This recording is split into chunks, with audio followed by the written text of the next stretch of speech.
ಆಗ್ಲಿಂದ ನೀವೇ ತಡ್ಕೊಳ್ಳಿ ಒಂದು ನಿಮಿಷ ಸ್ವಲ್ಪ ಡೆಕೋರಂ ಮೇಂಟೈನ್ ಮಾಡಿ.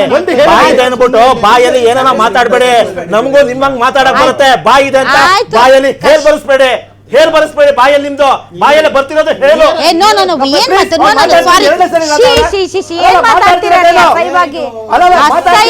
ಪರಮಾವಧಿ ನಂದನ್ ಸರ್ ಏನ್ ಮಾತಾಡ್ತೀರಿ? ಬಟ್ ನೀವು ಬಳಸೋ ಭಾಷೆನೂ ಕೂಡ ಏನ್ ಸರ್ ಅಸಹ್ಯ ಅಸಹ್ಯ. ಅವ್ರದ್ದಿದೆ ಚಾನ್ಸ್, ಅವ್ರು ಮಾತಾಡ್ಲಿ ಆಮೇಲೆ ಮಾತಾಡಿ.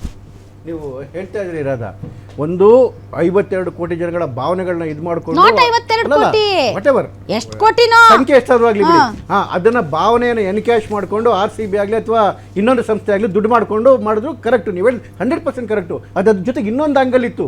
ಯಾಕೆ ಈ ಧೂರ್ತ ಸರ್ಕಾರಕ್ಕೆ ಪರ್ಮಿಷನ್ ಕೊಡ್ತು ಗೊತ್ತಾ? ಇದೇ ಜನಗಳ ಭಾವನೆಯನ್ನು ಕ್ಯಾಚ್ ಮಾಡಿಕೊಂಡು ತನ್ನ ಪಬ್ಲಿಸಿಟಿ ಮಾಡ್ಕೊಳ್ಳೋದಕ್ಕೆ DK ಶಿವಕುಮಾರ್ ಯಾಕೆ ಇಷ್ಟೊಂದು ಅಲ್ಲಿದ್ದು?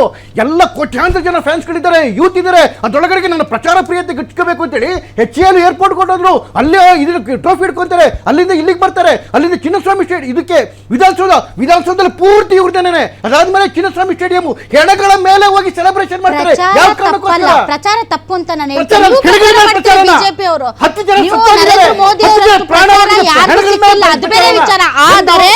ಆದ್ರೆ ನೀವು ಪ್ರಚಾರ ತಾಳಿ ಸ್ವಾಮಿ, ನೀವು ತಗೊಳ್ಳಿ, ನೀವು ಪ್ರಚಾರ ತುಂಬಾ ಅದ್ಭುತ ಕಾರ್ಯಕ್ರಮ ಮಾಡಿ ನೀವು ಬೇಜಾನ್ ಪ್ರಚಾರ ತಗೊಳ್ಳಿ. ನಿಮ್ಗೆ ಯಾರು ಬೇಡ ಅಂದ್ರು? ಈ ಮೋದಿ ಅವ್ರು ತಗೊಳ್ಳಲ್ವಾ ಪ್ರಚಾರ?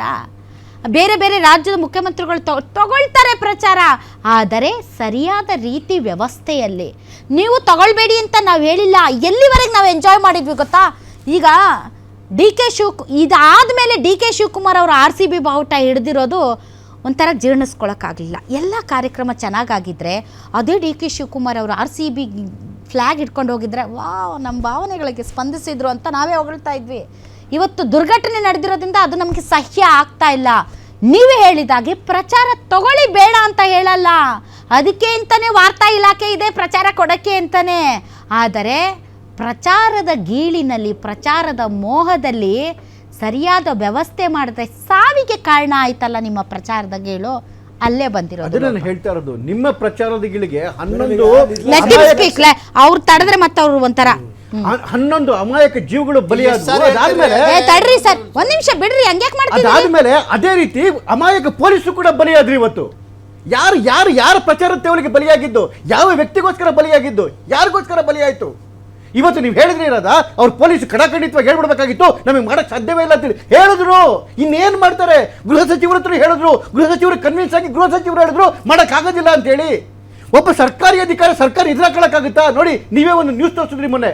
ಒಬ್ಬ ಸ್ಕೂಲ್ ಹೆಡ್ ಮಾಸ್ಟರು ಮಕ್ಕಳಿಗೆ ಕ್ಲಾಸ್ ರೂಮ್ ಇಲ್ಲ, ಕ್ಲಾಸ್ ರೂಮ್ ಕೊಡಿ ಅಂತ ಪ್ರತಿಭಟನೆ ಮಾಡಿದ್ರೆ ಅವ್ನು ಸಸ್ಪೆಂಡ್ ಮಾಡುತ್ತಲ್ರಿ ಸರ್ಕಾರ. ಎಲ್ಲ ಅವ್ನ ಹೆಂಡತಿ ಮಕ್ಕಳು ಹೆಂಗ್ ಸಾಕ್ಬೇಕು? ಇವತ್ತು ಹೆಂಡತಿ ಮಕ್ಕಳು ಬೀದಿಗೆ ಬಿದ್ರಲ್ಲ, ಅವ್ನು ಏನಂತ ಕೇಳಿದ್ದ? ರೂಮ್ ಇಲ್ಲ ಅಂತ ಕೇಳ್ದ ಮಕ್ಕಳಿಗೆ. ಇವತ್ತು DC ಒಬ್ಬರು ಯಾವುದೋ ಒಂದು ಕಾರ್ಯಕ್ರಮದಲ್ಲಿ DC ಬಂದು ಕೂತವ್ರೆ ಅಂತೇಳಿ ಇಳಿದಾಗ ಅಂತ ಬೈಕ್ ಕಳಿಸಿದ್ರ ಸಿದ್ದರಾಮಯ್ಯನವರು. DC ಏನ್ ಮಾಡ್ತಾನೆ? DC ಇವ್ರು ಮೊಮ್ಮಗ ಕೂರಿಸ್ಕೊಂಡಿದ್ರಲ್ರಿ ಸ್ಟೇಜ್ ಮೇಲೆ. ಸಿದ್ದರಾಮಯ್ಯನವರೇ, ನಿಮ್ಮ ಮೊಮ್ಮಗ ಯಾವ ಸೀಮೆ ಇವ್ರಿಗೆ ಸರ್ಕಾರಿ ಅಧಿಕಾರಿ ರೀ ಅವನು? ಜಮೀರ ಬಂದು ಮಗ ಬಂದು ನಿಂತ್ಕೊಂಡಿದ್ದಲ್ಲ, ಯಾರವನು?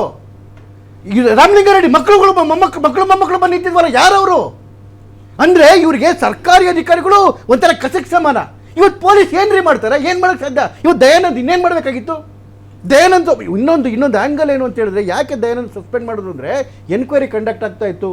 KC ಅಫಿಷಿಯಲ್ಗಳು ಬಂದ್ಬಿಟ್ಟು ಹೇಳ್ತಾ ಇದ್ರು, ದಯಾನಂದ್ ಕೂಡ ಹೇಳ್ತಾ ಇದ್ರು ಇವ್ರು ನನಗೆ ಪ್ರೆಷರ್ ಹಾಕಿದ್ರು ಅಂತೇಳಿ. ಯಾಕೆಂದ್ರೆ ಇದು ಖಡಕ್ ಆಫೀಸರ್, ಇವ್ರದ್ದೆಲ್ಲ ಬಣ್ಣ ಆಚೆ ಕಡೆಗೆ ಬರೋದು. ಯಾರ್ಯಾರು ಮಾತಾಡಿದ್ರೆ ಇವ್ರ ಬಣ್ಣ ಆಚೆ ಬರುತ್ತಲ್ಲ ಅವ್ರನ್ನೆಲ್ಲ ಸಸ್ಪೆಂಡ್ ಮಾಡಿಟ್ಟಿದ್ದಾರೆ. ಎಲ್ಲಿಂದ ನಡೆಯುತ್ತೆ ಇವಾಗ ತನಿಖೆ? ಇವಾಗ ಯಾಕೆ ತನಿಖೆ ನಡೆಯಕ್ಕೆ ಸಾಧ್ಯ? ನೋಡಿ, 11 ಹೆಣಗಳು ಮಧ್ಯಾಹ್ನ 3 ಗಂಟೆ ಅಷ್ಟೊತ್ತಿಗೆ ಆಗಿತ್ತಲ್ಲ, ನೆಕ್ಸ್ಟ್ ಡೇ 11 ಗಂಟೆವರೆಗೂ ಒಂದು FIR ಫೈಲ್ ಆಗಿಲ್ಲ. ಸರ್ಕಾರಕ್ಕೆ ಅಷ್ಟು ಜ್ಞಾನ ಇಲ್ವಾ? ಒಂದು FIR ಅಂತ ಏನಾಗುತ್ತೆ? ಅದು ಅಡ್ವೊಕೇಟ್ ಚೆನ್ನಾಗಿ ಹೇಳ್ತಾರೆ, ಮುಂಚೆನೆ ತಗೊಂಡ್ಬಿಡ್ಬೋದಾಗಿತ್ತು. ಒಂದು FIR ಫೈಲ್ ಆಗಿಲ್ಲ. ಅನ್ಯಾಚುರಲ್ ಡೆತ್ ಅಂತ್ರಿ, ಇದು ಅನ್ಯಾಚುರಲ್ ಡೆತ್ ಅಲ್ಲ ಸರ್. ನೀವು ಒಳ್ಳೆ ಕದ್ದು ಕಳ್ಳನ್ಗೆ ನೀವು FIR ಹಾಕಿ ಅಂದ್ರೆ ಯಾರ ಮೇಲೆ ಹಾಕ್ತಾರೆ?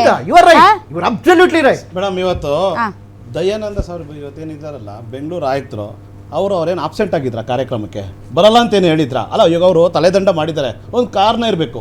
ಯಾವ ಕಾರಣ ಇರಬೇಕು? ಒಂದು ಪ್ರೋಟೋಕಾಲ್ ಕೊಡಲ್ಲ ಅಂತ ಹೇಳಿರಬೇಕು. ಕೊಡಲ್ಲ ಅಂತ ಹೇಳಿದ್ಮೇಲೆ ನೀವು ಕಾರ್ಯಕ್ರಮ ಮುಂದುವರಿಸಿರ್ಬೇಕು. ಆ ಮುಂದುವರಿಸಿ ಅದು ತಗೊಂಡಿರೋ ಬಲಿಗಳಾಗಿರ್ಬೇಕಿದು ಅಲ್ವಾ. ಇವತ್ತು ಅವ್ರು ಏನು ಜವಾಬ್ದಾರಿಯಿಂದ ಭದ್ರತೆ ಕೊಡಬೇಕು, 36 ಗಂಟೆ ಕೆಲಸ ಮಾಡಿ ಕಂಟಿನ್ಯೂಷನ್ಸ್ ಕೆಲಸ ಮಾಡಿದ್ದಾರೆ, ಮಾಡಿ ಕೂಡ ಇವತ್ತು 5 ಜನ ಚನ್ನಸ್ವಾಮಿ ಸ್ಟೇಡಿಯಂ ಅಲ್ಲಿ ಒಂದು ಆಂಬ್ಯುಲೆನ್ಸ್ ಕೂಡ ಒಂದು ಆಂಬುಲೆನ್ಸ್ ಇರ್ಲಿಲ್ಲ, ಡಾಕ್ಟರ್ಗಳು ಇರ್ಲಿಲ್ಲ, ಯಾಕೆ? ಅಗ್ನಿಶಾಮಕಗಳು ಇರ್ಲಿಲ್ಲ, ಸರ್, ಒಂದು ನೀರು ವಾಟರ್ದೊಂದು ಇದಿರ್ಲಿಲ್ಲ. ಒಂದು ಸಣ್ಣ ಕಾರ್ಯಕ್ರಮ ಮಾಡ್ತಾ ಇದ್ದೀವಿ ಅಂತಂದ್ರೆ ಒಂದು ಆಂಬ್ಯುಲೆನ್ಸ್ ಇಟ್ಕೊಳ್ತಾರೆ. ಇತ್ತೀಚೆಗೆ ನೀವೊಂದು ಕಲ್ಯಾಣ ಮಂಟಪದಲ್ಲಿ ಕಾರ್ಯಕ್ರಮ ಮಾಡ್ತಾ ಇದ್ರು, ಒಂದು ಆಂಬ್ಯುಲೆನ್ಸ್ ಇಟ್ಕೊಳ್ತಾರೆ ಫಾರ್ ದಿ ಸೇಫ್ಟಿ ಪ್ರಿಕಾಷನ್ಸ್. ನೀವು ಇಷ್ಟು ದೊಡ್ಡ ಸಂಖ್ಯೆಯಲ್ಲಿ ಸೇರ್ತಾ ಇದ್ದೀರಂದ್ರೂ ಕೂಡ ಒಂದು ಆಂಬ್ಯುಲೆನ್ಸ್ ಇಲ್ಲ. ಚನ್ನಸ್ವಾಮಿ ಗೇಟ್ಗಳ ನೀವು ಕಾರ್ಯಕ್ರಮದ ಸ್ಟ್ರಾಟಜಿಕ್ಸ್ ನೋಡಿ ಮೇಡಮ್, ಇದು ಎಷ್ಟು ಕ್ಲೀನ್ ಆಗಿ ಒಂದು ಈಗ ಸಿದ್ದರಾಮಯ್ಯನವರೇ ಆಂಬ್ಯುಲೆನ್ಸ್ ಓಡಿಸ್ಕೊಂಡ್ ಬಂದು ಅಲ್ಲಿ ಚಿನ್ನಸ್ವಾಮಿ ಸ್ಟೇಡಿಯಂ ಗೇಟ್ ಮುಂದೆ ನಿಲ್ಸಕ್ಕಾಯ್ತದ? ಅಂದ್ರೆ ನಾನು ಆಯ್ತು, ಓಕೆ ಮೇಡಮ್. ನನ್ನ ಪ್ರಶ್ನೆ, 18 ವರ್ಷ ಆದಮೇಲೆ ಕಪ್ ಗೆದ್ದಿರೋದು RCB ತಂಡ ಗೆದ್ದಿದೆಯಲ್ಲ, ಎರಡೇ ದಿನ ತಾಳ್ಮೆಯಿಂದ ಇದ್ದಿದ್ರೆ, 2 ದಿನ ಗ್ಯಾಪ್ ಕೊಟ್ಟು ಕಾರ್ಯಕ್ರಮನ ಅದ್ಭುತವಾಗಿ ರಾಜ್ಯದಲ್ಲಿ ನಾವು ಅದನ್ನ ಕೊಂಡಾಡಬೇಕಾಗಿತ್ತು. 140 ಕೋಟಿ ಜನಸಂಖ್ಯೆ ಅಲ್ವಾ? ಆ ಕ್ಷಣನೇ ಒಂಥರ ಏನೋ ಒಬ್ಬರನ್ನ ಇದ್ ಮಾಡಿ ಕಿಡ್ನಾಪರ್ ತಂದು ವಿಧಾನಸೌಧ ಮುಂದೆ ನಿಲ್ಸ್ಕೊಂಡು ರಿಜ್ವಾನ್ ಮಗ, ಜಮೀರ್ ಮಗ, ಸಿದ್ದರಾಮಯ್ಯ ಮೊಮ್ಮಗ ಇವ್ರಿಗೋಸ್ಕರ ನಾವು ಮಾಡಿದಂತಹ ಕಾರ್ಯಕ್ರಮಕ್ಕೆ ಅಭೂತಪೂರ್ವವಾದಂತಹ ಜನಸಾಗರವೇ ಹರಿದು ಬಂದಿತ್ತು. ನಿಮ್ಮ ಭಾವನೆಗಳಿಗೆ ನಾವು ಸ್ಪಂದಿಸಿದೆವು.